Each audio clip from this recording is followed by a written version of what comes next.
Okay. All right, you should be good now. Ladies, Go ahead. ladies and gentlemen, I would like to formally welcome you to the first episode of the Two Guys, One Puck podcast. Which one's the puck? I don't know. We'll see who's the puck today soon here coming up. I'd like to introduce my two co-hosts, Phil Bateman and Knut, the Swedish playmaking centerman from Oostvansvik. And this is the start of something great, fellas. A good pronunciation there on the name, Michael. I like the Untitled Chapter, the real Swedish Viking shout out there. Yeah, well done. Well done. Thank you, guys. So obviously, we're gonna go straight to it. We're gonna talk some puck here. We're not gonna yibber yabber about random stuff. We know you want to hear about the playoffs, so we're just gonna get right into it. But before we get into it, we have to bring out how crazy it is that three of the four division winners last year didn't even make it, which is wild. Which is partially why we have such a crazy lineup of teams, including Phil's Leafs stumbling into sadness with Chicago. Into the basement. Yeah. Good base. Yeah, both Knut and I's teams are got the made our way to the basement again this year. Hanging out. Yeah, I mean it really is it's I think it's healthy for the league in some ways to have so many fresh teams. And we'll get into this as we kind of go through some of the matchups, but that is quite a drop when you have, the Winnipegs of the world who were kind of the class of the West last year, regular season class of the West, Washington, and then Toronto, like three division winners who I think this year, and I don't recall the numbers, but I think it's 28-point drop for just the Leafs alone. Yeah. Washington was on the doorstep, so they, I think they finished 1 point back of Ottawa or 3 points back of Ottawa, whatever it was. So they were competitive, but even Winnipeg this year, and just were never in the mix, and I think by the end had fallen even behind San Jose and Nashville. Yeah. And no one would have seen that coming. No, I agree with you, Phil. I think that it's very healthy for the league, though, because if you look back, the last few kind of playoff runs here, it's felt very copy and paste. I mean, obviously we had, back to back the exact same finals matchup, but it feels good, seeing something fresh, seeing the Buffaloes kind of thrive. Ottawa's again in the mix. You have teams that you didn't really expect. Pittsburgh was not expected to have this kind of year, kind of just finding a gear. Same thing with Philadelphia. You could have had them out by Christmas, and then all of a sudden that Olympic break hits, and it's magical what a team can do when they go on a run, especially towards the end stretch there. And I think it's going to be exciting to see something refreshing. Yeah, and again, we'll get into it when we go through some of these matchups here in the first round. But like Pittsburgh, if you had said this going into last off season, who would be the seller? It was Pittsburgh. Yeah. Everyone assumed Pittsburgh would be the seller. Buffalo was the doormat of the East, and they went, 9-10 years without even getting a sniff, despite getting first rounder after first rounder. So yeah, I think it's good, and it's going to make for some good regional first rounds, and for the first time this will be the first time in 4 years that Florida hasn't been in a cup final.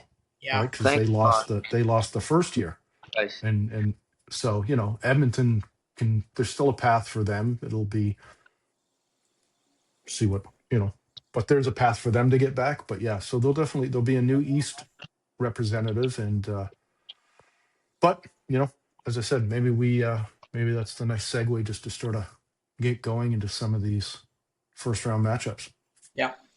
Yeah, and we were talking about how much, like we got 1-8 seeding, we would have got like Boston, Montreal, and it's a lot more fair. And there's been a lot of debate about that, and we'll get into that later. But one of the beautiful things that have come out of this kind of divisional playoff format is the Flyers and the Penguins, which how the hell is this even happening? Like I can't believe how good Philadelphia is defensively. Like they have surprisingly great defensive metrics as a team, even though they have all these young guys like Mitchkov and Forrester, and like they're not experienced at all. It's incredible what Tocchet's been able to do. And then I can't pump his tires and not Dan Muse's tires either, because and Kyle Dubas, like bringing in Chinikov, and he's like almost a point per game since he's got there. Like, what kind of Right. wizardry? So, what kind of crystal ball is he like reading over here? Same thing with Anthony Mantha getting Yeah. Yeah. his Well, you best like him. season at 32.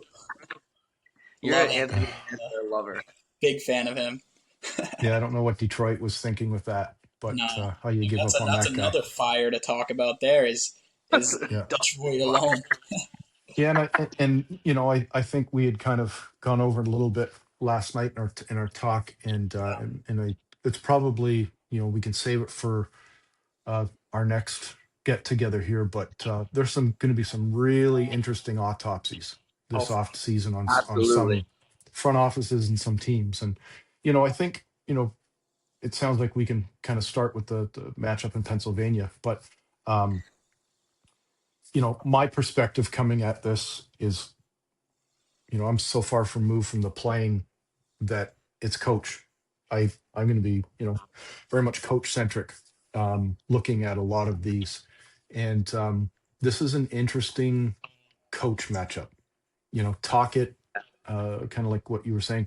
Talkett has these guys playing, playoff style defensive hockey. Um, and then when it comes to Muse, kind of an unknown, but you look back at his track record, and maybe it isn't a shock that Pittsburgh is where it is, because he's always been, a strong coach in that regard too. So, um, I don't know which team you want to start with here, or which way you want to go with it, Mike. But I'll let you. I guess we'll start with the Flyers since they just got in barely, and looking at their stats here of their top goal scorers, they show a very striking resemblance to Buffalo. They've got a lot of guys in that 60 to 50 middle point range. Like Konechny leads their team with only 68 points. Like it's a very low point total. So, yeah, but you look at there's 1, 2, 3, 4, 5, 6, 7 guys in that 68 to 47 point range. So that's a team where they're going to come in waves, and each one of their lines is going to be rolling at different times or the same time. So it's really hard to match up against a team like that. Similar to, we're going to get into Buffalo later, but they also have kind of a system like that where if you're Philadelphia, you match up Couturier against Crosby, and that's the end of that. And maybe the Malkin line pops off, yeah. but you don't have a lot more firepower. I think special teams and the Pittsburgh power play would help Pittsburgh a lot. And because Philadelphia's power play is only at 15% for worst in the league, and that's 10% below Pittsburgh's. Yeah. And one thing, just kind of sticking on the Philly thing that I think is very interesting to note is just how unique their kind of run at the end is. They've struggled a lot this year against their kind of division, but where they've stood out is the West. Whenever they go and they play cross conference games, they've been dominating, and you see, they lost to Columbus, they lost to Washington. These are teams that are in the hunt at the end of March. But yet they still were able to beat teams. Your Dallas, they take them 2-1. They beat Chicago 5-1. Obviously, not as big of a matchup, but they beat the Islanders 4-1. They beat New Jersey 5-1. It's kind of the end run they had was very unique, considering how weak they were against their central division, or their division, I should say, and their kind of conference. So I think it's unique, and it almost gives shades of, obviously not as good as Florida, but where you don't have that high end talent, but everyone's kind of doing their part in delivering. And I think that a lot of credit should go to Tocchet for that. Yeah, I think, I'd have to look it up, but I think they have the best record coming out of the Olympic break of anybody. Yeah. Because going into the Olympic break, they were behind the Torontos. They were behind Yeah. Detroit. They were behind all of those teams. Um, and they finished third in the wild card. So I don't recall how many guys they had on the roster that went over to the Olympic. Mm-hmm. I mean, I don't. Did Vladar go? I I don't think remember if he was I on know an Olympic roster or not. I think Sanheim went um, Yeah, for Canada, right? Sanheim went, but I yeah, think he was the only one that went because Konechny didn't go, Tippett didn't go, Zegras obviously didn't go, and those are kind of their top three guns there.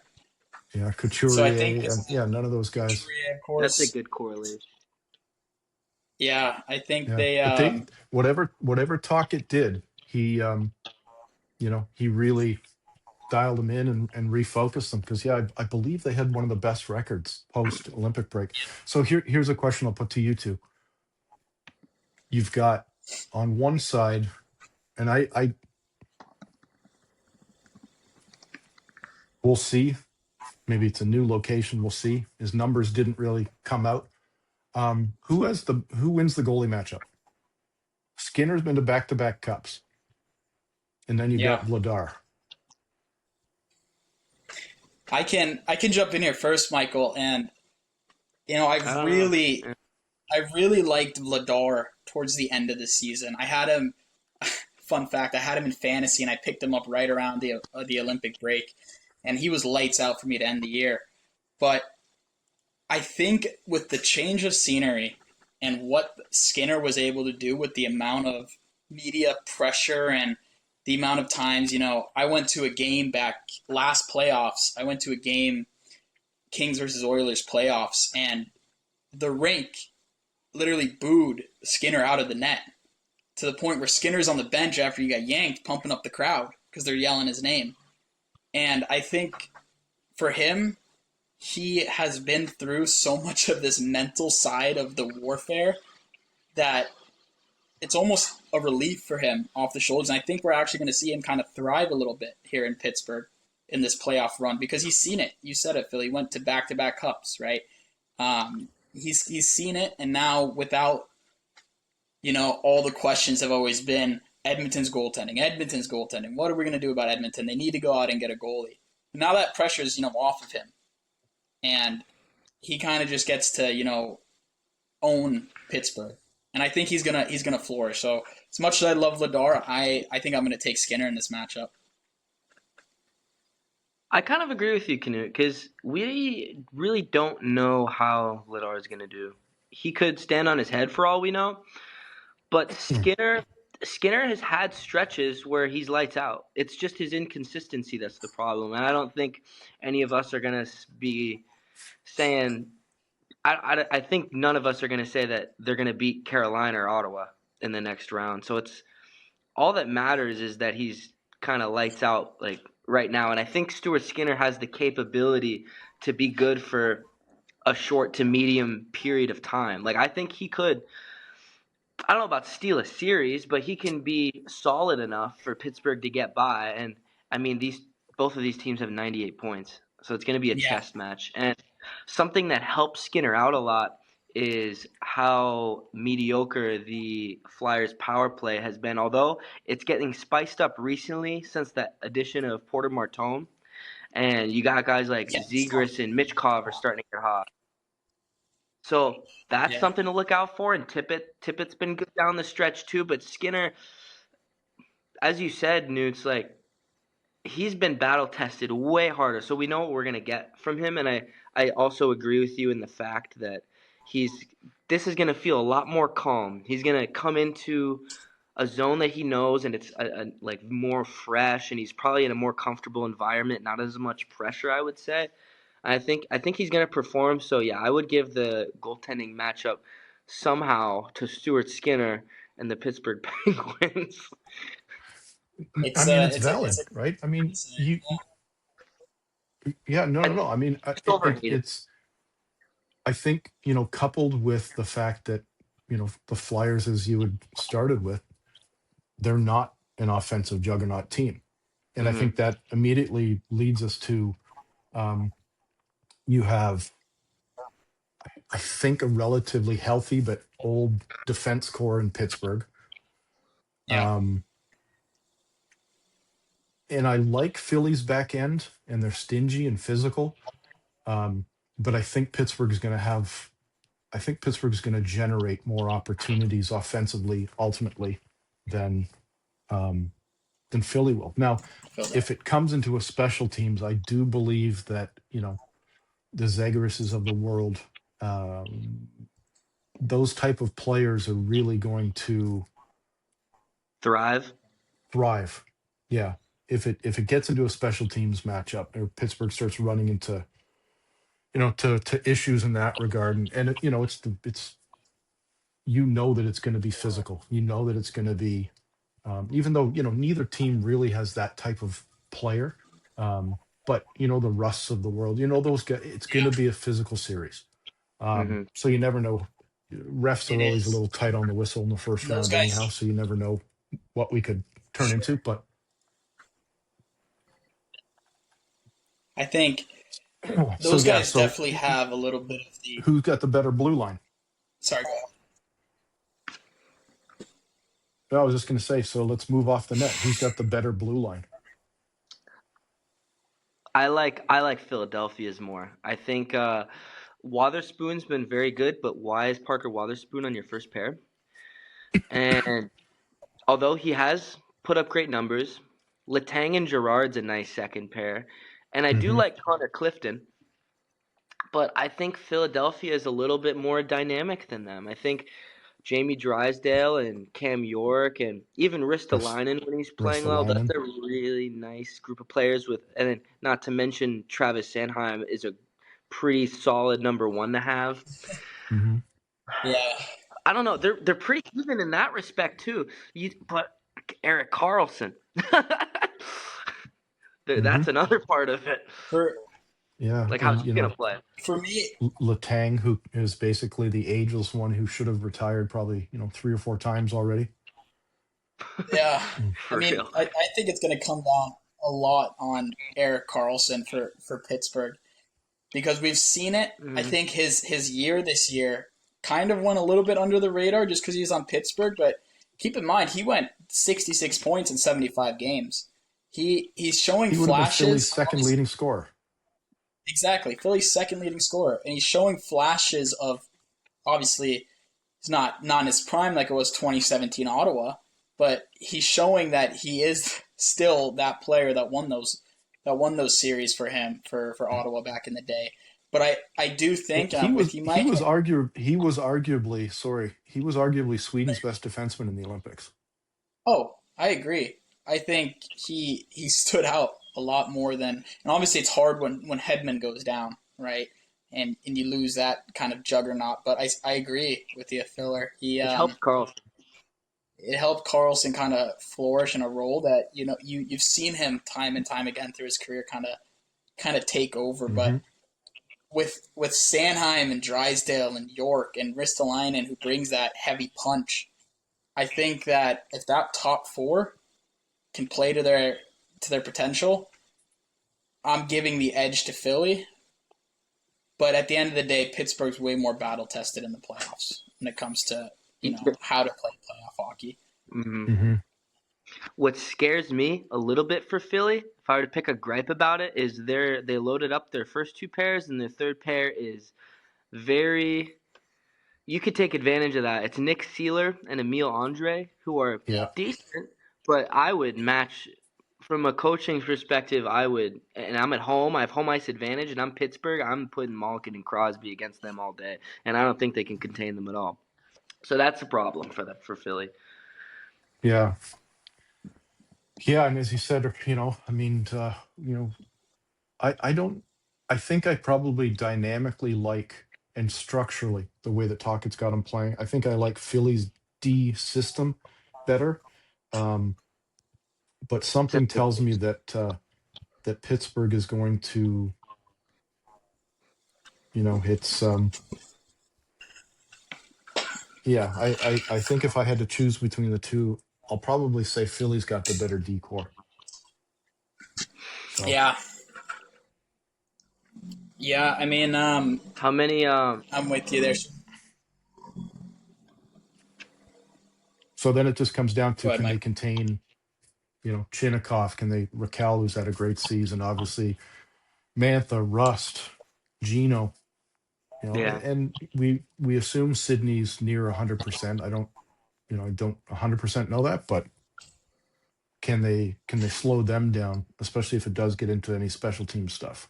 Where I don't, Yeah. I look at Philly, Konechny okay, Mitchkov okay, um, Dvorak doesn't scare me, you know, Couturier. Any given Wash. night, any given night he's so. So who do you like up front? Which I would, for me, it's Pittsburgh. I'll just get that out. Yeah. Spoiler alert. I think a big, and it's gonna sound a little funny, but a big piece is gonna be, can Porter Martone keep up his production for Philadelphia? He's got what, 10 points in Mm-hmm. 9 games, I think.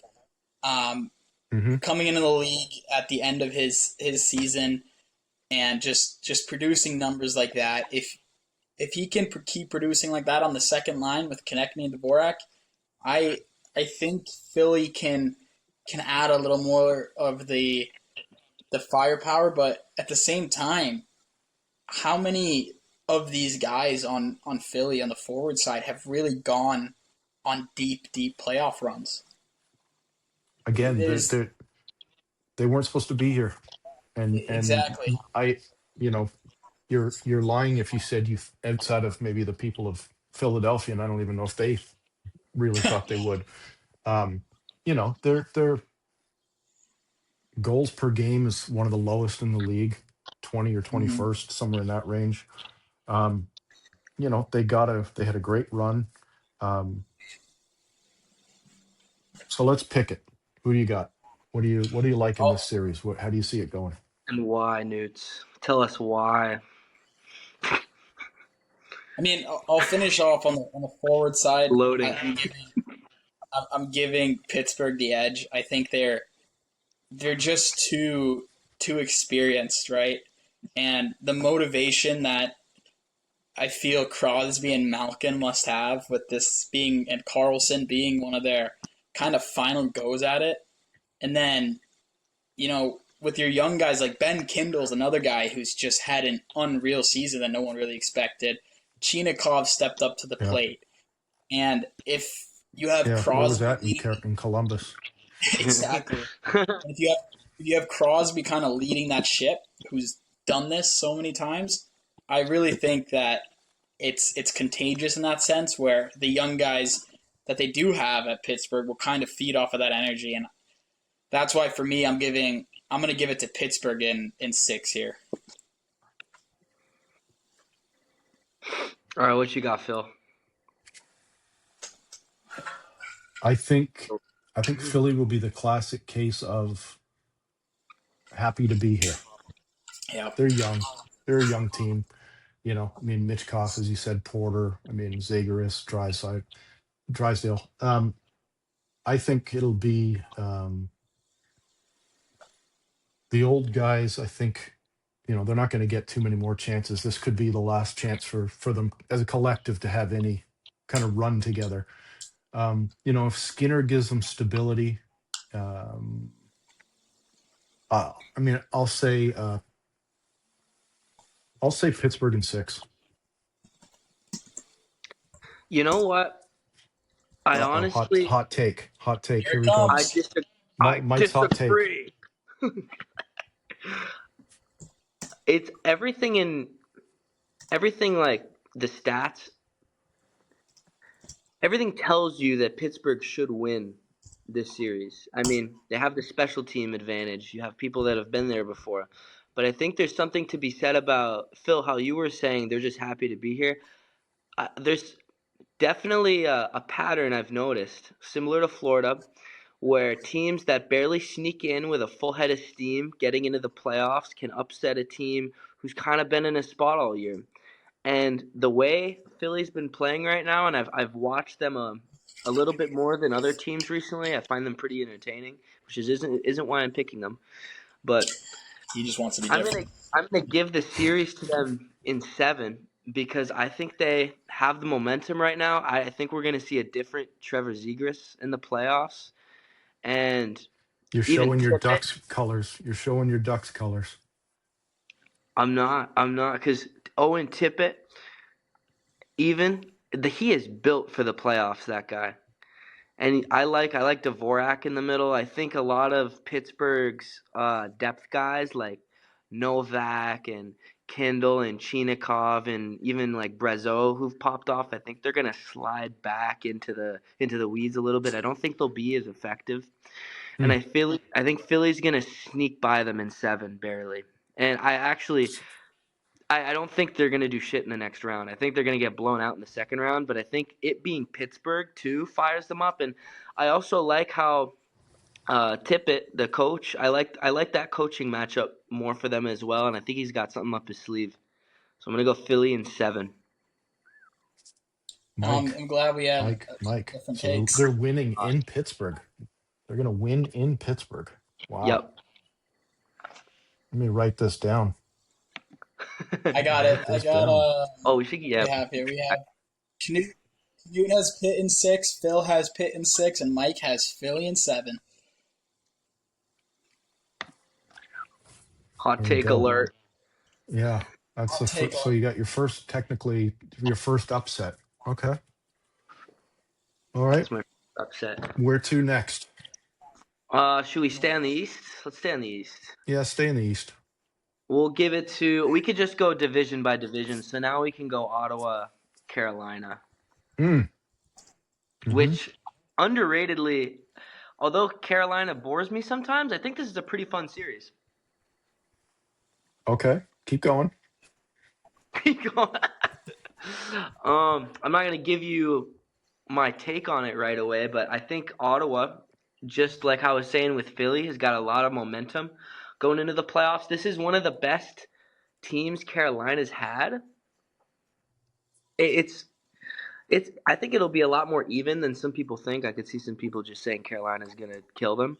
But Ottawa's a Yeah. really gritty team that under Travis Green plays the right way. And I think they learned a lot against that series in Toronto.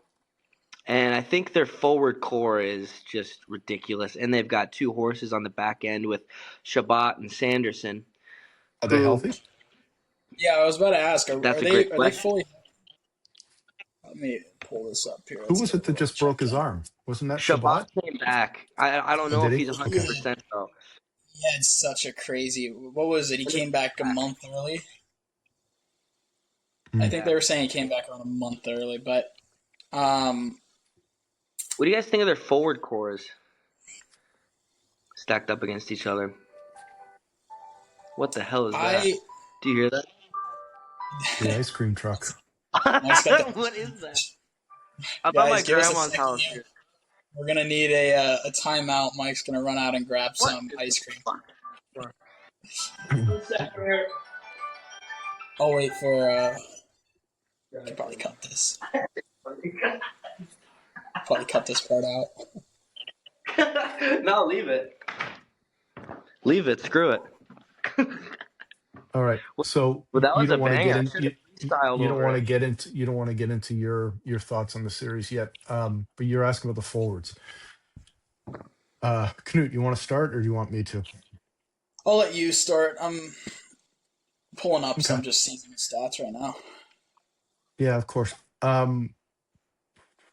Ottawa is the one team I would not have wanted to play in the first round Yeah. Mm-hmm. if I'm anybody. And it's nothing. I mean, again, we started the Philly series with talking about the system that talk it. Ottawa is if you look at the metrics, Ottawa is playing incredible structured hockey. They've got kind of everything they need. Stutzla's doing what he does. You know, Brady is going to be Brady. Batherson, you could keep naming them. Then they have obviously the veteran, the Giroux and what have you. Um, Yeah. they did learn a lot from last year. Um, you know, on the Carolina side, you know, obviously Jarvis stirs the pot. Him and you know, obviously he's not alone. Aho is clearly one of the best. Nikishkin. Um, Yeah. I Doesn't have think that fast. dynamically Carolina has a better offense, but they don't play they don't play that way. They've never kind of played that way. But I They do play think, the you know, they do have yeah, no, they do, you know, they have um I think they could play a real run and gun Colorado-y way. But there's an asterisk that they're guarding for that I'll talk about in a second. Um, so systems wise, they play more of the structure. So it's going to be interesting in that regard. I think the physicality easily goes to Ottawa and just getting down into it. So conformity and effectiveness here. Um, Carolina has the threat of being able to score more. I think Ottawa. I think Ottawa is more relentless in their offense and probably deeper at the end of the day. So Yeah, it's crazy. I would probably give the effectiveness offensively to Ottawa. Um, but I would say like the better offensive players are definitely on Carolina. yeah. I Um, I, I I'm I scared of Ottawa. agree with you I there. I think think they're terrified.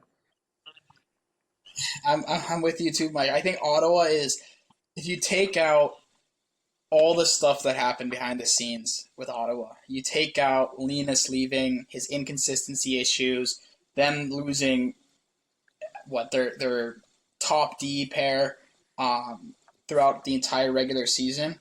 They're a much higher seeded team than what they look to be right now going into playoffs. Yeah, They are not Hmm. a yeah. second wild card team when you really take a look at them. And I think, Stutzla has been unreal for his age, but the way they've kind of figured out this groove and they've gone through adversity early, it's definitely one of those things that's underrated in the game is once you're going through adversity as a team throughout the regular season, it doesn't come to you. It's very cliche from you hear coaches talk about it all the time. You want to go through adversity early, but it's also true in a sense to where they have gone through this stuff. But I really think the biggest part of this matchup for me is going to be goaltending because on one side you Oh, have 100%. Olmark who's been inconsistent, but he can also play lights out like a Vezina goalie when you need him to. Just depends if he shows up. But then, and my question for you guys is on the other side, who do you go with if you're Carolina? Because obviously Boosie's had an incredible year on the wins column, but towards the second half and after the Olympic break, his numbers dropped pretty heavily. And Frederick Anderson, he's always up and down as well. So I want to ask you guys, who do you go with to start game one if you're the Carolina Hurricanes? I want to say Freddie, but I could see. I don't know. Part of me can see Ottawa just lighting them up, and Bussy. I feel like you almost want to see what he does going in blind. I almost think you start with Bussy, and then when he can't do it anymore. If he's struggling, then you throw in Anderson. I think. If you start But like, Anderson, it's Ottawa on 4. I'll tell you right now.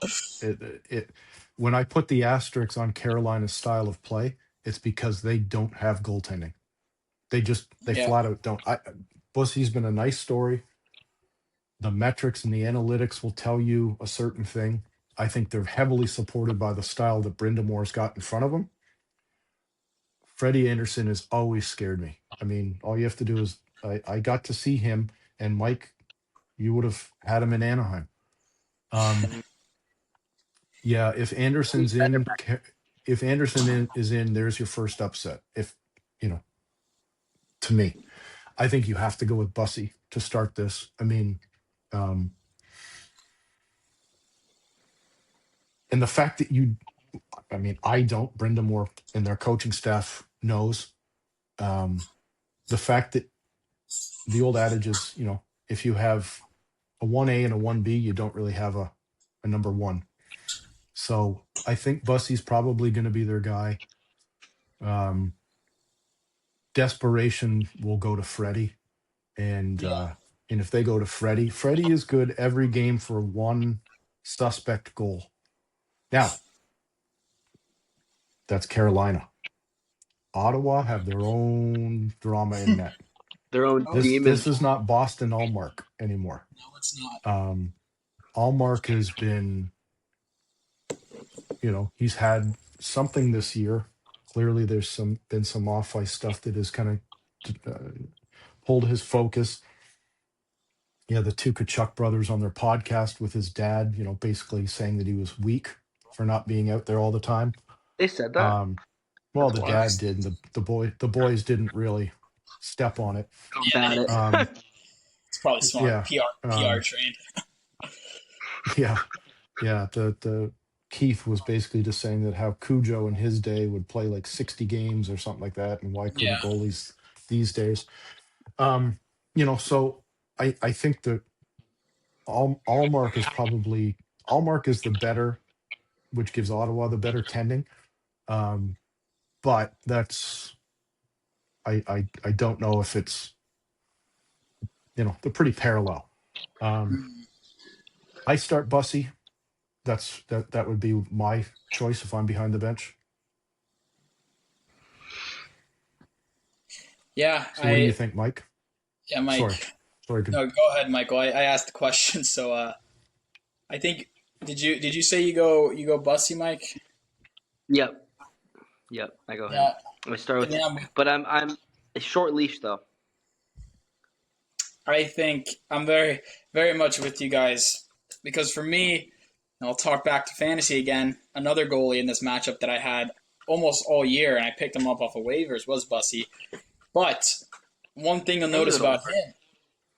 One thing you'll notice about him that I saw all year, right, checking his number, we're in a league where obviously wins matter a lot for goalies. He would do decent because, kind of like Phil mentioned, he had this team and a style in front of him that made his numbers look better than his wins look better than they were. But when you looked at, save percentage, it was always a little bit lower than what you would want out of a 1A. I still believe that Anderson's way too inconsistent. But I do, and I was just looking through here, I want to ask you guys, if you guys had to pick one line from each team on the forward side, who do you think is going to be a sleeper line that might stand out here? Ottawa's fourth line. Okay. Ottawa's fourth line will make it impossible. Is that the Foegele, Eller, Zetterlund line? Yes. Yeah. Carolina cannot have matchups against any forward line against Ottawa. Their forwards are way too deep. I mean, even you could argue the Nick Cousins, Shane Pinto, Michael Amadio line, but that's a fine line too. Like Carolina, and that is exactly why Ottawa's relentless. How you were saying, Phil, they don't go away. They have a first line. Actually, they have two first lines and two second to third lines, and they just keep coming. It's like, and then even on their defense, they have two horses who are on the ice for, 3/5 of the game with Sanderson and Shabbat, and great complementary pieces with Spence and Zub. Mm-hmm. I think that, but to answer your question, Knut, that fourth line for Ottawa, I think, is going to be a huge difference maker. Both teams have great cores. Both teams have good defense cores. And both teams have a great top six. So I think the bottom six and the goaltending are going to be the most pivotal aspects. And although you would think of Carolina as a team with great defensive depth in their forward lineup, I still think Ottawa is more solid for that always attacking, always on the forecheck, relentless pressure that translates great to playoffs. And Travis Green's done a really great job with him. Two guys that I've had circled in this series that you need to watch are Shane Pinto and Dylan Cousins. Those two guys are going to be key. Yeah. We know what we know what the rest of them are going to do. But Cousins and Pinto are, again, having watched them play against, the Leafs last year, Batherson at times can go a little quiet. Stutzel will probably get contained a little bit. Brady has never really been a top kind of point guy. He gets his points, but Carolina's going to do a good job neutralizing those top lines. But I think when you get into the depth and just the relentlessness, and a lot of it is on the heels of what is a very, very, very good offensive Ottawa D-core. But I think those two guys are the ones to watch up front. And Ridley Gregg, I think his game will translate very well. Yeah, he's more of an antagonist. I don't know what role he's going to have, because I don't know if he's going to have a lot of dance partners on Carolina. Guys that'll get into it. It's just not that team over there. So, which is strange. You'd think they'd pick up guys that can play like that to mix with the style of play Carolina plays with, but they don't really they don't have a guy like that. Not that you need one. Aho, Ehlers, Taylor Hall, Stankoven, these guys aren't getting into it, Svechnikov gets into it and gets knocked out, so he's not doing that. Yeah, you're not gonna. He's going to be pretty quiet. I think it wouldn't shock me if he's kind of in and out of the lineup depending how it goes. But yeah. What about on the back end? Who do you guys who do you like? Although I love Ottawa, I definitely think Carolina has the edge. I mean, you talk to guys around the league, they hate playing against Jacob Slavin because he's so defensively solid. And Chatfield's a great partner for him. Sean Walker, not a big name, but he's very good defensively, very solid. Keandre Miller's a great player. Shane Gostisbehere, third pair, but he runs their first power play. And then Nikishin's a great sixth defenseman. I mean, yeah, he's not Kel McCarr. It doesn't matter. He's your sixth D, and he's very formidable. So I definitely give it to Carolina. I think Nikishin is such an undervalued player in this league for his age. Talk about a mean guy to play against. A guy you do not want to see on the other side when you're entering the zone. He's one of those guys that he just plays that kind of Russian mean hockey. And I think I'm with you, Michael. As fun, I think Ottawa's a very fun decor, but when it comes down to playoff hockey, the Carolina Hurricanes have just this kind of formed decor that it comes at you in layers. And I think Slavin is a guy you mark an X on. He's gone under the radar too. I feel like he's definitely got a lot more credit after Four Nations. His name kind of blew up in the media a little bit more, and he was valued a little bit more. But you look back at what he's been able to do and some of the defensive plays. He's a big anchor, and I think he leads by example a lot for the other D on that team. And yeah, I'm definitely going to give the D side there to Carolina. And I mean, they're almost relentless in the same way that Ottawa's relentless. It's just their D core. And then Ottawa's forward core is relentless. So that'll be an interesting matchup to see. And I mean, if anyone's gonna stop that relentlessness of Ottawa's forward group, it would be Carolina for sure, with the style of suffocating defense that they play. Yeah, I mean, again, I think that it really is a testament to their team structure that supports their back end. You talk a lot about connectivity, and their forwards are pulled back a little bit to make sure that there's constant support and that there isn't. You look at their metrics; they don't give up a lot of odd man. They don't really get burned a lot. There's always players under the puck. So I think structurally it really supports the 6-man core. Slavin is obviously riding it. But offensively and puck moving and transition wise, I definitely would give it to Ottawa. Between Sanderson, Yeah. Shabbat, obviously, depending how healthy he is. I mean, Jordan Spence, Cleveland, Jensen, they're all okay. So who do you got in the series? What do you like? Newts, go I first. I can start first here, and I think Something here. I'm gonna I think I'm gonna go off the board compared to what you guys are gonna pick, but I'm gonna go Carolina in 7 here. I think I don't know. I have my doubts about the goaltending in Ottawa, and I also have my doubts about the health. He came back so early, Shabbat, and it feels like even though they Yeah. battled through so much adversity and all this throughout the year, I feel like Carolina has consistently been able to go deep in the playoffs. However, they haven't been able to get to the finals, obviously, but Brendan Moore knows how to get them through that first round. And I think that for Ottawa, it might be another learning lesson for them. I hope I'm wrong because I want to see Ottawa move on and I want to see Ottawa go deep because they have the firepower on the offensive side. They have the D. But I think they're running into a Carolina that can figure it out, especially if you look at what that Ehlers, Stahl, Martin Hook line can do. I think that is your third line, and it's going to come down also to can Justin Blake, Stankoven, and Hall produce.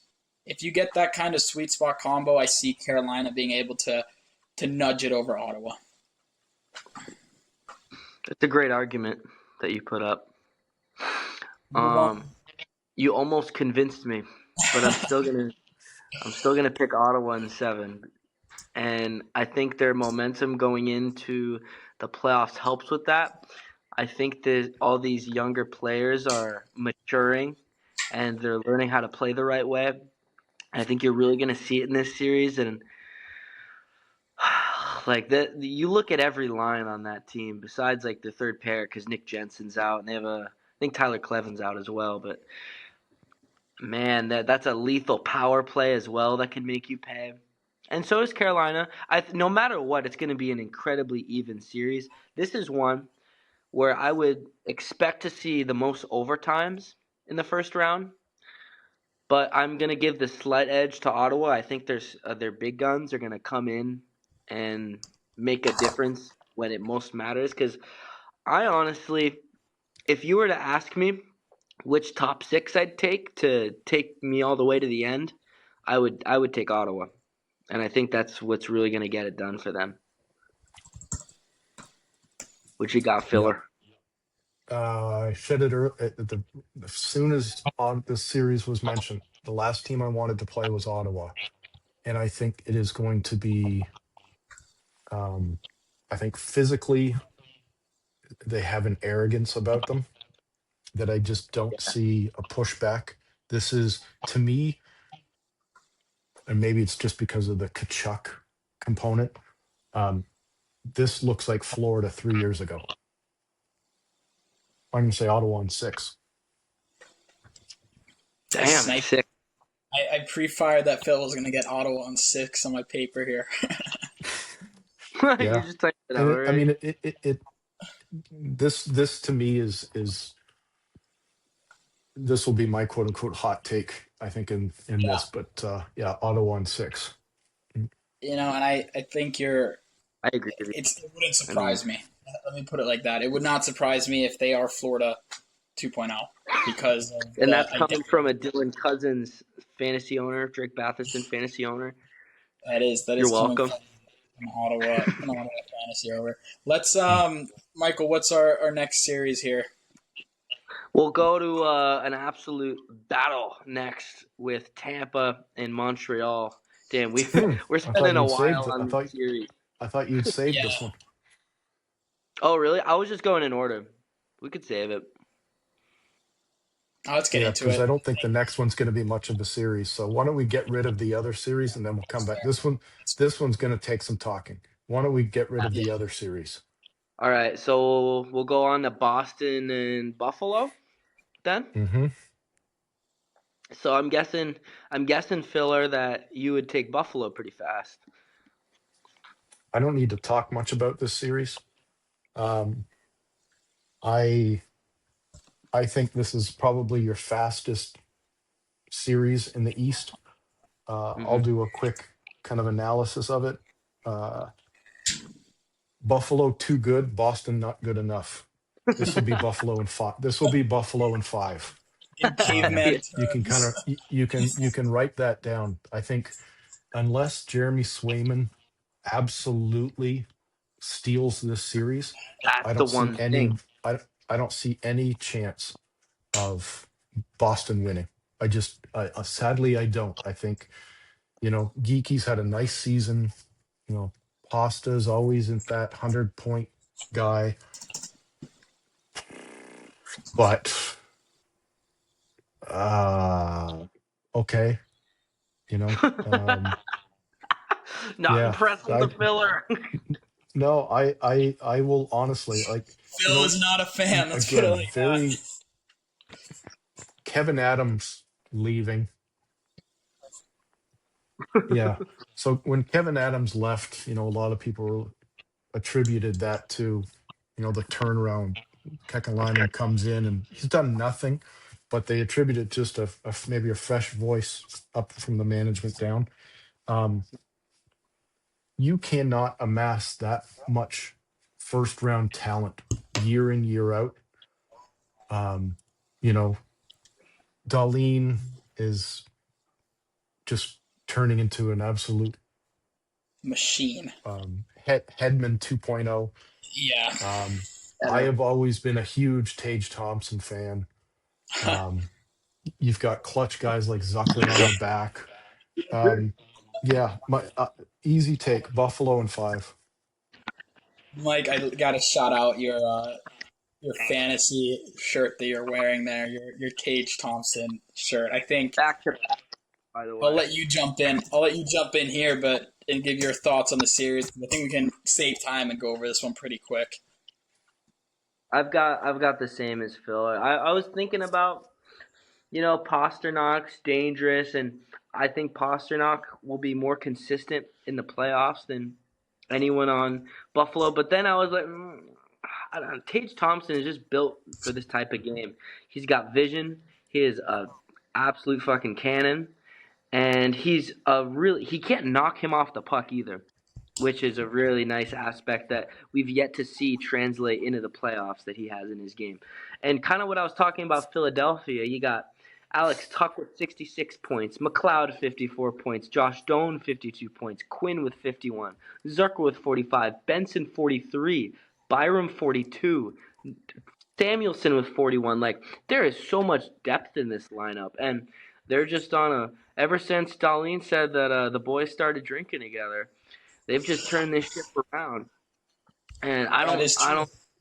It's gonna take a absolute wagon to stop them. It would take like a Tampa Bay or a, I don't know. I don't know who, I don't know who would beat them, to be honest. Maybe Carolina if they make it. I could see them barely squeaking through Buffalo, but they've got so much momentum. Unlike the other higher seeds where they're kind of coasting, kind of like a Colorado or a Dallas, where they know where they're gonna finish. Even Minnesota, you could throw in there.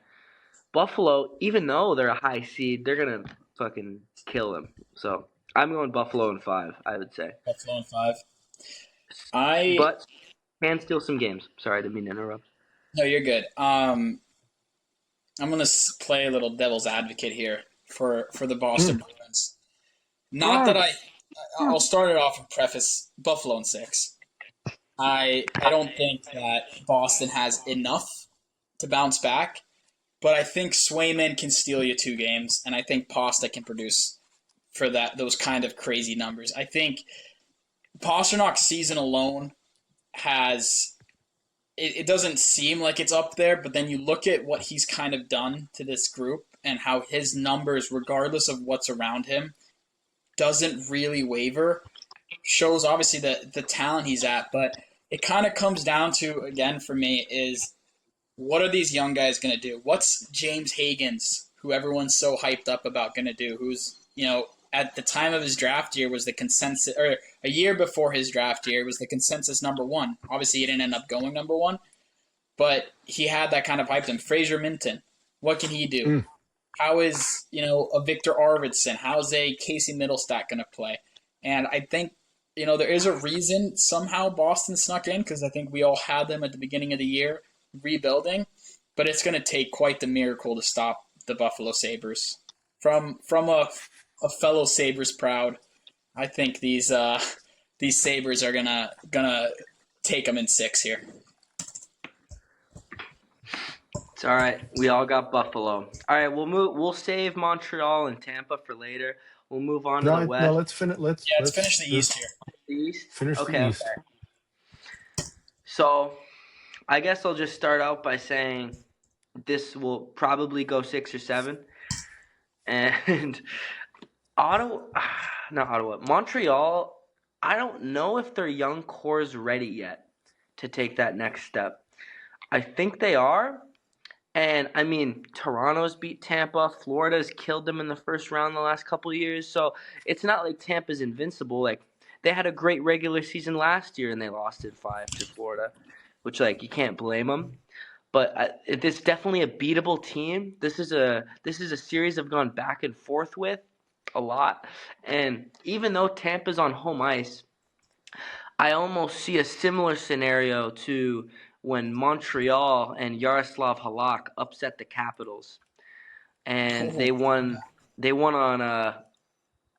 on the road in Washington in Game 7, and a similarly up and coming team. I think I could see something like that happening again in Tampa Bay, and I could see Montreal winning in 7, and that's 3 series I have in 7, which is very unlikely, but I think this bracket is very, very unique in a lot of different ways.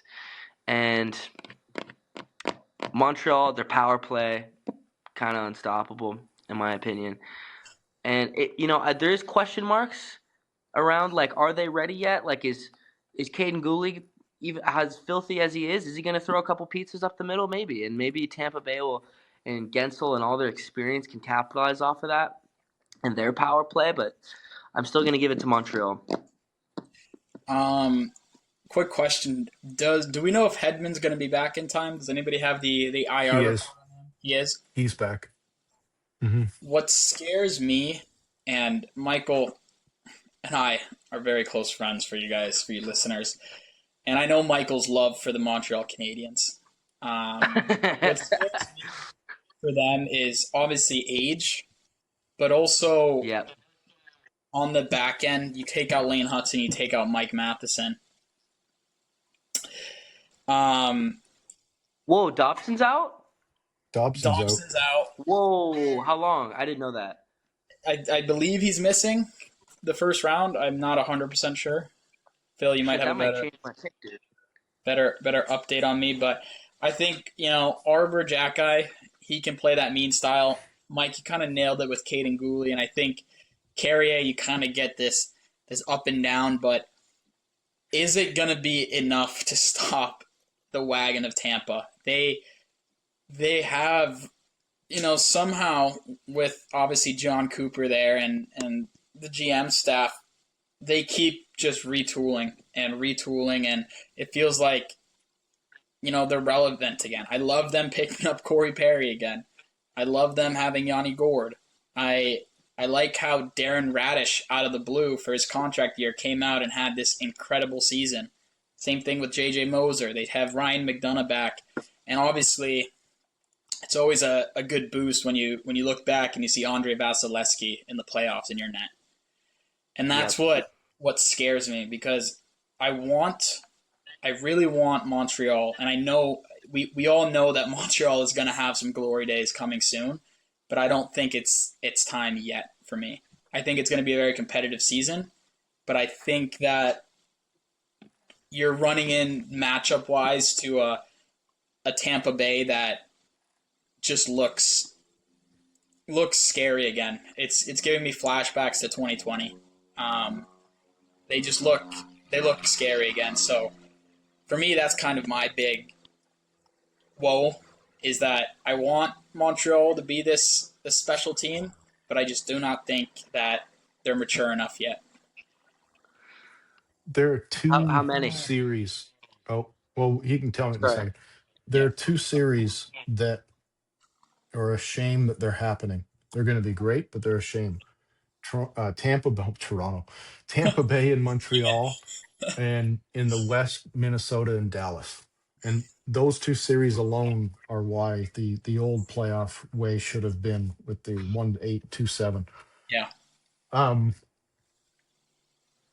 I get to watch Montreal quite a lot.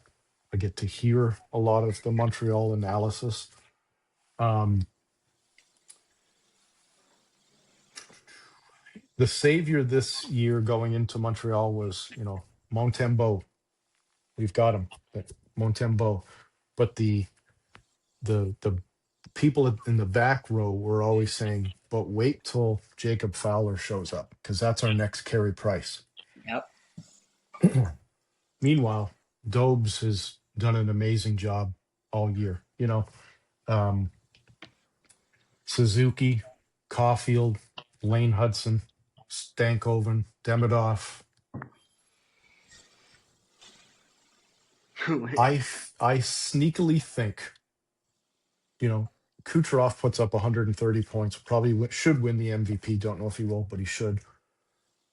I have a sneaky feeling that if Montreal win this, they'll go to the Cup. I think that they're that good. And it's only unfortunate that they run into such a pedigreed team. And it's not a metric, it's not a stat, it's more just a hockey odd fact. Yeah. It seems that if you have Corey Perry on your team, you go to the Cup. Phenomenal, some might say. Every year, going back to the bubble, he's on Montreal, they go to the Cup. Obviously, the Edmonton years.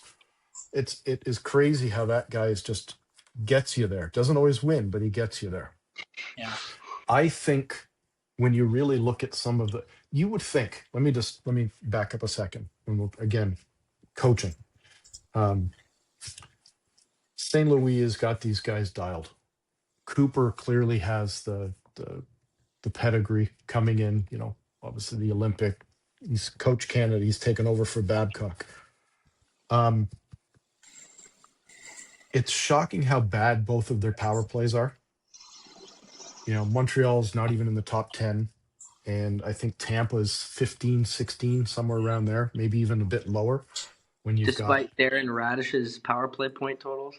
Well, and despite Kucherov having 130 points. Yeah. Gensel, Hagel, Point, Bjorkstad. I mean, it's crazy.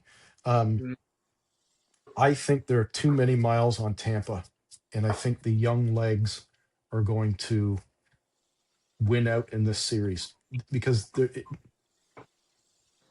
there's pressure always in La Belle Province. There's always going to be pressure in Montreal on Montreal.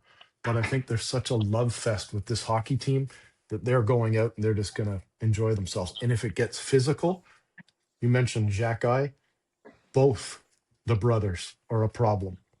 And if it goes that way and you get both of them in, I'm actually going to take Montreal in 7 in this one. Okay. Yeah. Philly's got Montreal in 7. I love Tampa, but I just think they're about to. I think they're on that curve where it's either like they go or they're done. Yeah. And I think they're getting onto the done. Similar to Boston when they won the President's Trophy, then they've sucked since then. Yeah, but Tampa's just been too good, from the front office back to allow that kind of slide. But Hedman not being 100% is a big thing. Vasi has seen a lot of rubber. The only good thing is Russia wasn't present in the Olympics, so he got a break. Yeah.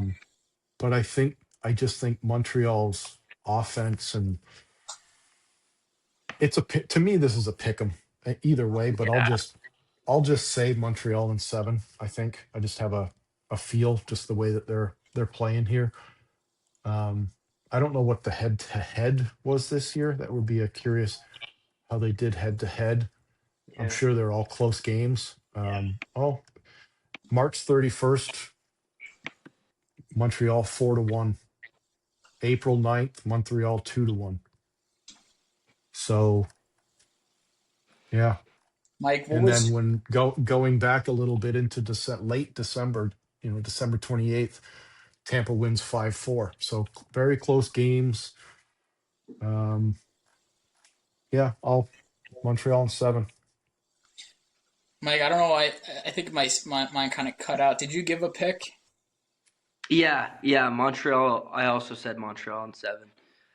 Well, I'll play the other side here. I'll give Tampa in 7. I said a little bit of it before, but I just think um, I think experience is going to take over, and I think that we're a little early in the Montreal train, and I think what Caulfield's done is unreal.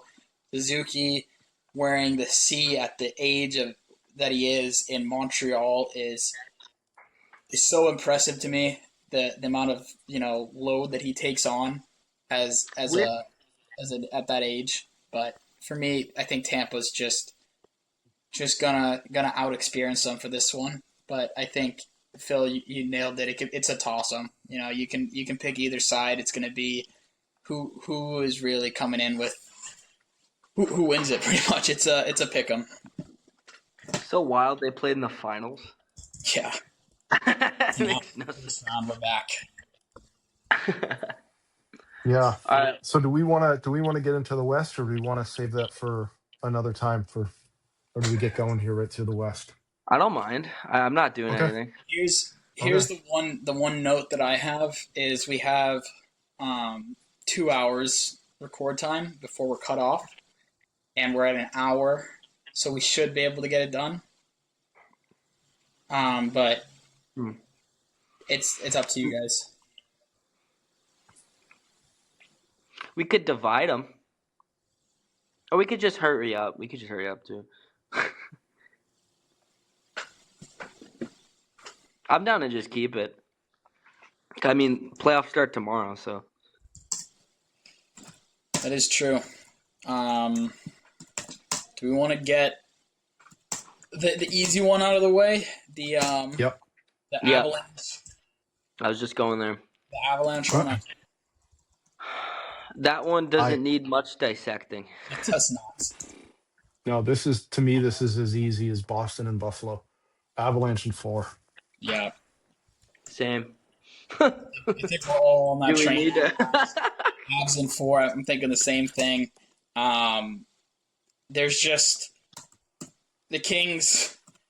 Panarin's a great pickup, but you're running into one of the most dominant teams that we've seen, and the way their roster is built is just absurd.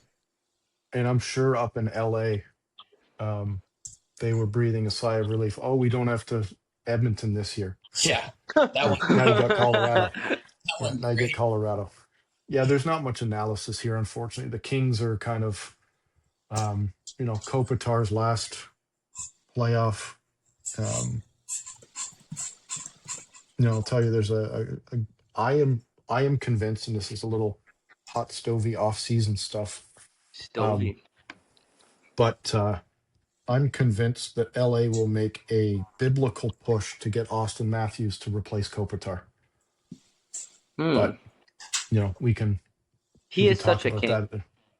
Yeah, we could talk about that another time. Yeah. But I don't think there's I don't think there's really a lot to talk about here. I mean, LA could get a game, but I'd be shocked. Yeah, I really would. It could be Avs in 5, but realistically, it's Avs in 4. No Fiala. It could be Avs in 3. Yeah, I mean, I know I don't know where we're going next, but I'm hearing the sounds of ducks in the background, so this might be Mikey's duck corner. All right, should I put on the timer here? You got a timer here? Put on the timer for Mikey's duck talk. Right, we got a duck segment.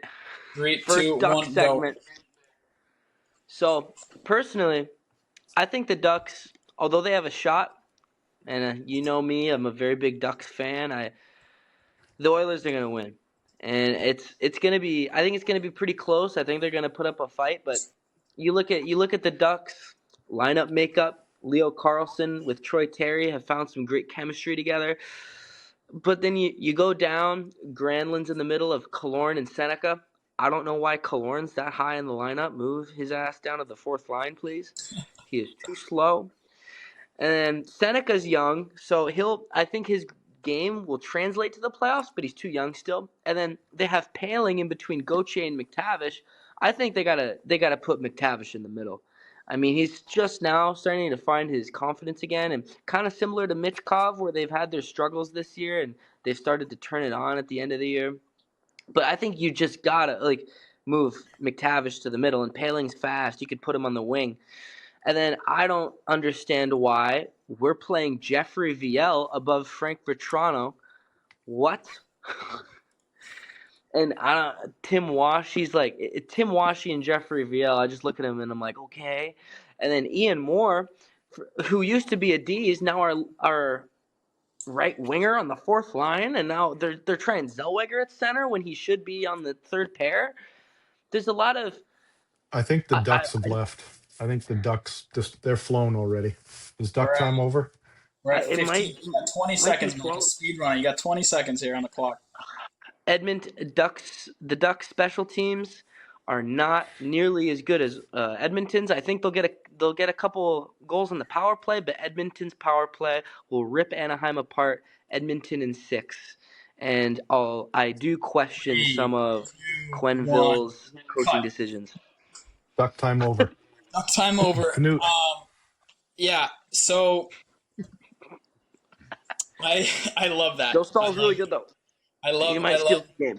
I love Michael's little segment there, but I think you're forgetting one thing, and I know you're questioning it. As a Hawks fan, Joel Quenneville is still quite the coach, and he has seen a lot, and he knows a lot when it comes to winning. I think Edmonton, Draisaitl, it's confirmed he's back, or are we unsure? I don't know if it's 100% sure he's back. Okay. I think he's back in the first round, but yeah, we don't know when. I think for the Ducks, what it's going to take is Chris Kreider, Michael Granlund. It's going to take their older guys to lead a little bit and give a lot of comfort to these young guys. If you can have Leo playing like beginning of the year Leo, you can have McTavish playing like his early days in the league. You can have Beckett playing like the Calder candidate. You have a lot of scary pieces. Not to mention Cutter had what? How many goals did he have this year?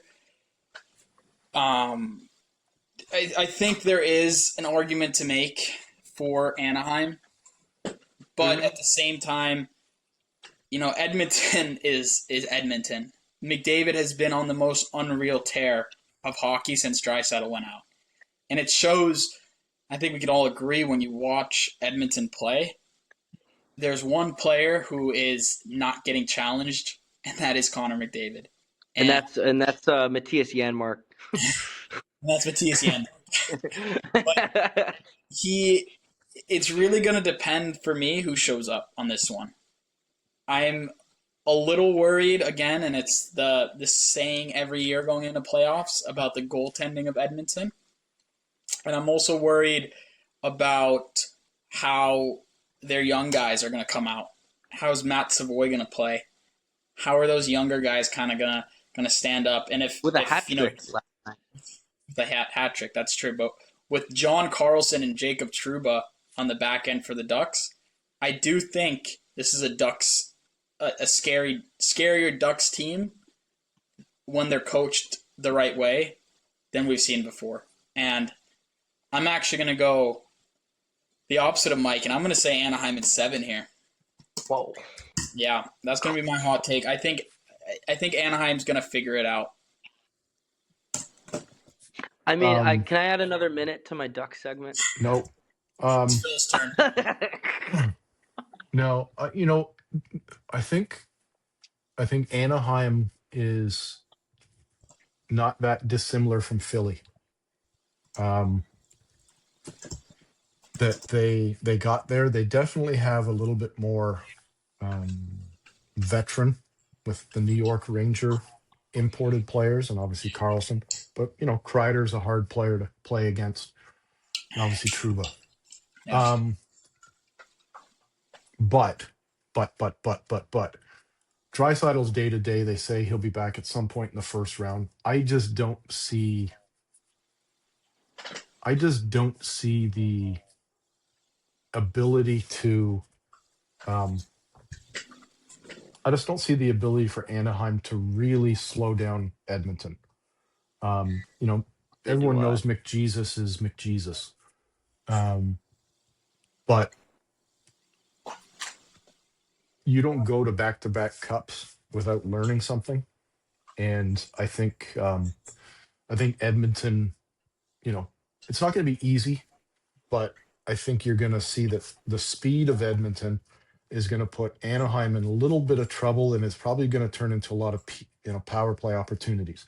Edmonton's first in the league, and now that's with Draisaitl, but structurally they're still going to do it. Anaheim's PK is 23rd in the league, 26th in the league. That's a problem. That's fucking scary. Yeah, and so that matchup alone, Dostal, very good, but he's only got a .88 save percentage. Yeah. So, I just think when you really look at it, they are very much Philly. Good on the progression as a program to get there, but I don't think they're there yet.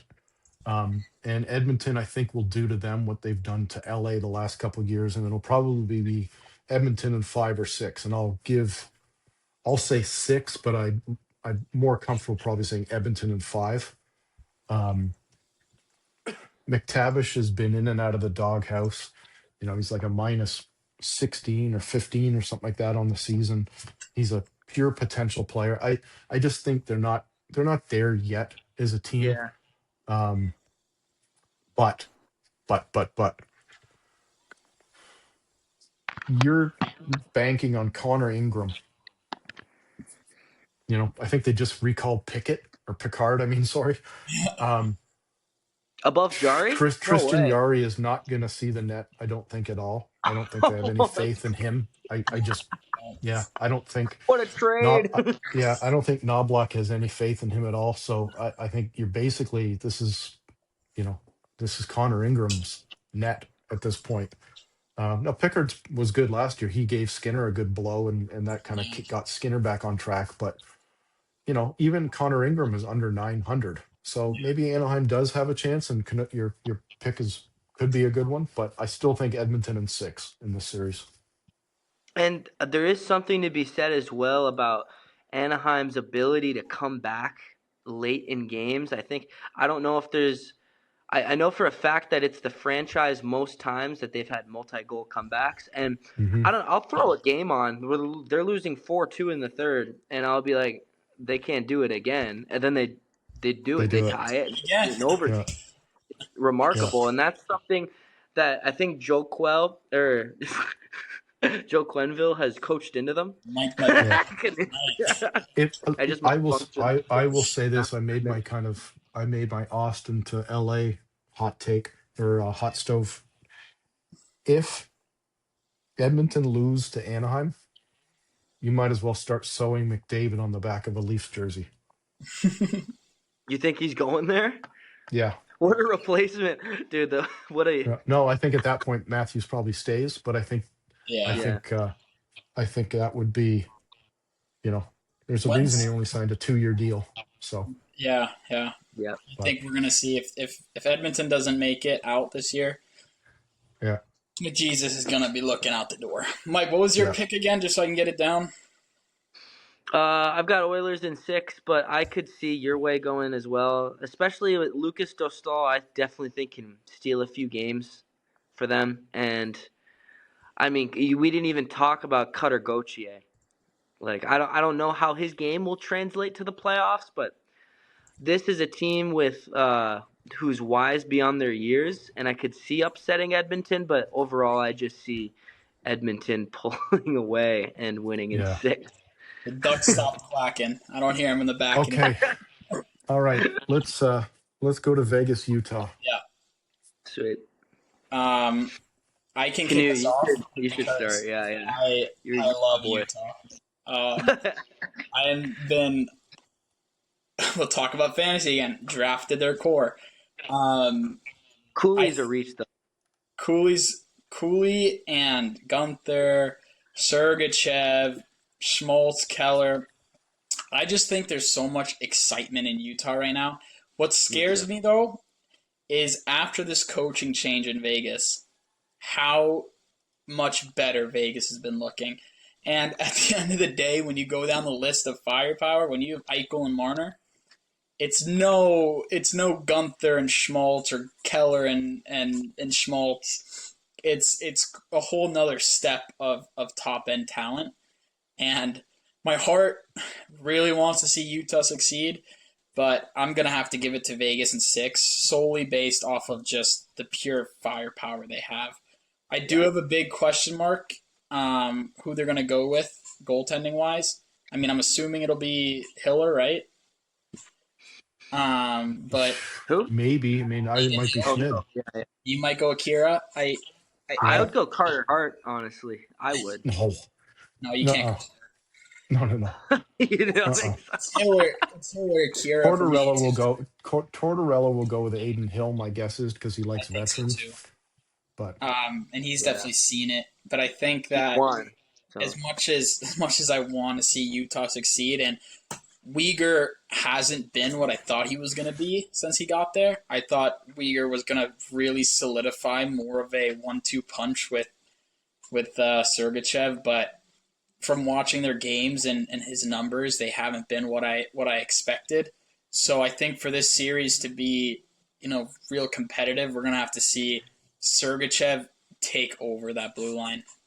He's going to have to become quite the dynamic defenseman, and Gunther's going to have to keep scoring to the numbers he's been doing for them to have a shot. And Lawson Krause has to get some greasy goals. I'm gonna circle the statistics here. I think that might be the easiest way to finish this, or to get the tail of the tape in this series. Yeah. Power play and PK. The Vegas is 6th overall in both categories. Oh, You have to go all the way down to Shea Theodore, so that's 7 players deep before there's a drop off from basically 60 points and up. yeah. They're so strong down the middle, and goaltending is their one Achilles. But Tortorella's going to have these guys playing a tension game. You slide over to Utah, they're basically 20th power play, 20th. I mean, I think it's 18 and 19 for PK. This is going to be close, but I think at the end of the day, Vegas got that will have that coaching bump. Tortorella will make sure that the matchups and everything is there. They are going to need the best of Thomas Hurdle, as far as I'm concerned. They're going to need that, Barbashev. Those guys are going to have really good series, because I think, Marner has a tendency of disappearing in the playoffs. Seen that one before. Yeah, we've seen that. But Mark Stone, again, polished. I do love Clayton Keller, but, Schmaltz and Gauthier and all of these guys. But I think this is probably going to be Vegas in 7. Yeah. Ooh, 7. I think I agree with you guys about Vegas prevailing. I think it's gonna boil down to Utah's a really fast, young, entertaining team. I'm also an elite Utah enjoyer. I'm a Utah enjoyer. I mean, I love even the second line of the Yamamoto, Cooley, and Gunther is so sick. Yeah. And they've got a lethal power play, but I think what it's going to come down to is a young, inexperienced forward core trying to play regular season hockey, and they're going to go against a bunch of big, mean, experienced defensemen in Theodore, Hannafin, Rasmus Anderson, Braden McNabb. Lazon's not easy to play against on the third pair, and they're going to shut them down. And even if Vegas does decide to give in and play Utah's game, they have Mitch Marner and Jack Eichel who know what to do with the puck with time and space. So I'm going to go Vegas in 6. I think both teams goaltending, maybe Vejmelka has a slight edge, but I don't think it's considerable enough to overturn the favors to Utah. I could even, honestly, more comfortably, I could see Vegas winning in 5, but my gut's telling me 6 because I just feel like the forward core of Utah is going to really. Utah's a team similar to Anaheim, where they only need like 18 shots in a game to get 4 goals. Like they're going to capitalize on their scoring chances, and I think a player to watch is Dylan Gunther. I think he can score from anywhere with his shot, but at Vegas is just more experienced. They're bigger, more battle tested. I think just like they're just sleepwalking into the playoffs, and they're gonna turn it on, just like me before I went back to back in fantasy. Mm. Um, Who did you I'm gonna go choose, Vegas. Knut? I chose Vegas in 6 as well. Okay. So I gave Utah a bit more hope. An extra game, yeah. Yeah. And you know what? That's a great first pair of Sergachev and Uyghur, but Yeah, it's just not enough. I don't believe No. it. And Jersey on the 3rd with Ian Cole, but All right. all right. Now Here. the series that never should have been. Yeah, This is the Tampa Montreal of the West. Yeah. You know, it's a this one is going to be this, like Montreal Tampa. This is a pick 'em as far as I'm concerned. When you look Yep. at both of these damn teams, I mean, it is crazy how close they are. You know, Kirill, the Thrill, Boldy, Zuccarella. They add Quentin Hughes, Erickson Eck on Montreal. I mean, Faber. You keep going all the way down, and then they've got, Glasses. and then you've got even Jeff Petrie. mucky players at the bottom of, you still have got the Felinos to deal with. Actually, I think. Well, put it this way: whose offense do you like better? Mike, you go first. A healthy Dallas, but they're not healthy, so I'm gonna go Minnesota. Yep. I Knut? agree. I think I love the Foligno brothers with McCarron. I think McCarron was such a sneaky pickup for them at the deadline. Love that. He obviously went sleeper because he was on a Nashville team, but when you just look at how he plays and the style of hockey he plays, he gives that fourth line with obviously the Foligno brothers so much grit. And I think missing Rupe Hintz, and I think Miro Heiskanen's out as well for Dallas. He'll be out for 1 or 2, probably, maybe. He's out for a couple. Their whole right, I think it's their whole right side is in trouble. Their And back Sagan. end on the right side. And Sagan, yeah. Sagan's out, obviously. I also think a big key for Minnesota here is what's that Russian line going to do? What's Trenin, Yurov, and Tarasenko going to do? Because if they show up and they are a powerhouse, I can see them similar to what Florida had in that finish line. I can see them almost being the Russian line of the Wild, in the sense that if they produce and they bring those numbers, I do give the edge. But I think you can't forget about Rantanen, Johnston, Robertson, and Duchesne. Duchesne has had an underrated year as well for his age. He's playing way more mature to what he did when he was younger. A lot more responsible, in my opinion.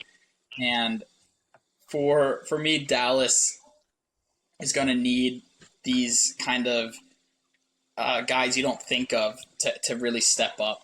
And one key addition, too, that I really like for Dallas is Tyler Myers on the back end. His size alone is just unreal. You just stand in the way of pucks. But for me, I'll give the offensive edge to Dallas or to Minnesota here. And even I would give the offensive edge to them. As you know, I am a Minnesota enjoyer, just like you, Canute. He likes Minnesota. Um, and even I prefer Minnesota's decor, even with Heiskanen. You got Quinn Hughes, who I think is a very small step above Heiskanen. Heiskanen's a great player. But that pair with Hughes and Faber, Jonas Brodin is incredibly underrated, similar to Jacob Slavin. And he's on a pair with Spurgeon. What a second pair. And then you have Middleton, who's formidable. And Jeff Petry's there because Bogosian's out. Jeff Petry has still got like a year or two left of good hockey in him, I think. And how do you stop that?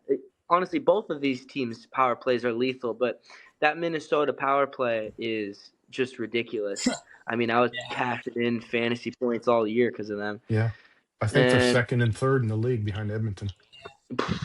that's crazy. Yeah. Obviously Dallas. Let's say Heiskanen comes back like game 2, and they get Hintz back eventually. I think it's going to be a little too late. I think Minnesota's finally going to win around. Their top end talent is too elite, and a lot of them are playing with each other. Which every time they're together, pretty much it looks like an automatic goal is going to happen or a grade A scoring chance. I've seen people doubting Ottinger Mm. online, and I disagree. I think Ottinger is going to be just fine, despite his sometimes shakiness in the playoffs. But and something I am scared of for Minnesota is they're going to start Jesper Wallstedt. He's going to get the crease over Gustafsson, and I also would have made that Is decision. that confirmed? But yes, it's confirmed, just like as of this morning. I was just going And to ask you that. a lot of inexperience there. Me too. Yeah. That was my next follow up too. I actually love that. Maybe it's my Swedish bias taking over, but I love them going with the wall on Me the too. back end. Who are you guys? Are you guys taking Onger over the tandem Onger and DeSmith over Gustafsson and Wall? Yeah. No, I like Minnesota's Me too. goaltending Ooh, better. says I the do. goalie coach. Yeah. The goalie coach Yeah, might no, wisdom here. yeah, I mean, there's a reason why Pete DeBoer's got fired last year. And you Yeah. remember who he made that comment about, Ottinger. So, he was not the guy. Obviously, Hellebuck was in the Olympics, so we didn't get to see him in that kind of pressure situation. Mm-hmm. Kind of like why I like Montreal with obviously Lane Hudson.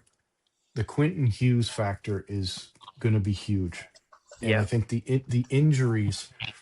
I got to watch Toronto and Dallas like a week ago, and Dallas, it kind of looked like a Make-A-Wish game where they didn't, they were allowed the Leafs to kind of have a little bit of fun, and then your Make-A-Wish time is over, and we're going to take over here. But you could still see that they, against a real hardened team, that their injuries, I think, are going to catch up to them. Yeah. And obviously Robertson, Wyatt Johnson, those two guys are incredible. Rantanen basically beat Colorado by himself last year. But I don't think it's enough to make up for the back end. And then with that hole, now you're relying on Ottinger and Minnesota has made a lot of really good moves. Myself, again, it's tough, but I think I'm going to say Minnesota in 6. Minnesota in Ooh, 6. and the holes doesn't just it affects things in much more ways than just on paper, as we all know. You're now that the Stars are injured, you're going to have to move Wyatt Johnston up to the first line, which means him and Jamie Benn don't have that chemistry anymore. And now Jason Robertson can't have that chemistry with Rope Hintz because he's gone. Everyone's kind of trying to find their footing. And even if you Mm-hmm. have a little bit, you're not as comfortable taking risks, and you don't have that X factor that Dallas used to have. So everyone's out of sync a little bit, and everyone has to readjust and kind of just go off of instincts.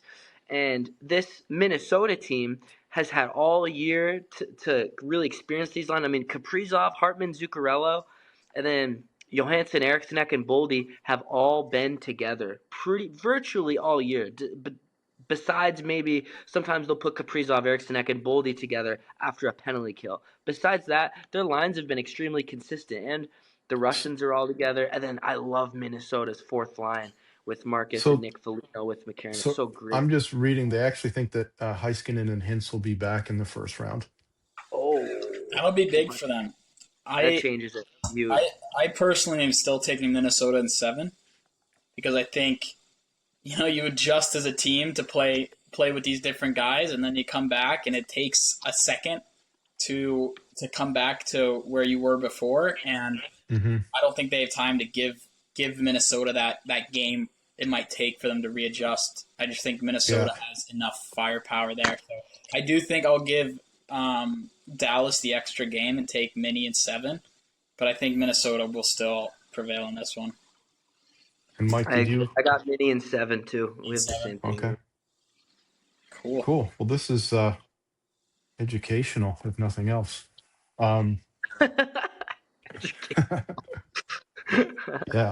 Yeah. No, I mean, it's always fun to go through and do these kind of things just based on the 82 games that have played out and trends and what have you. But we all have our little biases, and then you do the eyeball test and watching. So as you said, it starts up tomorrow night. We're recording this on Friday, so it's going to be fun to go through and see if we can bury the tape and make any late adjustments if we get it desperately wrong. But this is always fun. But yeah. Why don't we read? We can read them off after, and I'm guessing we do the bracket later because we've already been yapping for more than an hour and a half. So I think we'll get together and we can kind of tidy this up and then talk about the other teams that have missed this year, and we'll have a chance to talk about most of the game ones. I think we'll probably by the next time we talk, most of the game ones will have gone through, so we can revisit. So yeah, but what's it's a good start. Unique to look at here, just real quick, is in the East, all of our picks were different besides that Buffalo one, and then in the West, we all had identical picks except for me being different on the Edmonton. Anaheim. Which is Mike, it shows you. Team. How don't you? No, I can't believe Mike didn't pick his own Ducks. I gotta base it off of realism. I see, since I've watched them more, I know what they struggle at. Fair. So I can heart and head. Yeah. I'll choose right between the heart and head. I can just kind of throw it out there this year because I don't have to pick a Leafs anything. So, I need Phil and I need to pick a team to ride with here for the playoffs since our teams didn't make it. It's sacrilegious, but for me, it's either going to be Ottawa or Montreal that I kind of hitch my wagon to, I think, this year. Yeah. I think like as a fan, or you think they're going to do it? Like, no, I mean just from an entertaining, and I think they've got a shot. Mine's gonna be Minnesota, I think. Even though there's a rivalry there, they just they excite me, and I'm excited for them to have the state of hockey gets to have some good NHL hockey for once. Good crowd too. There's so many fun teams in these playoffs. I could hitch my wagon to like 5 teams, to be honest. Yeah, for real. Yeah.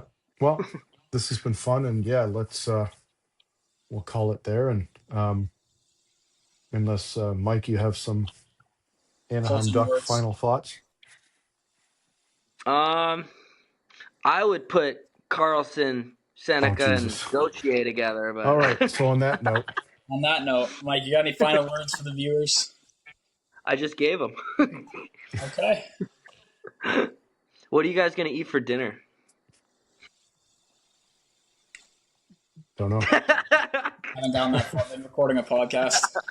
Yeah. Yeah. Well, if you stuck around for an hour and a half and watched it, thank you very much. And thank you guys. We'll do it again. We'll do it again soon if the creek doesn't rise. So. Yeah. Yeah. Well, the creek doesn't rise. I don't think California has a flooding problem. All right. Well, thank you, everyone. We'll be back in like 3 days. Thanks for listening, fellas. Thanks, guys.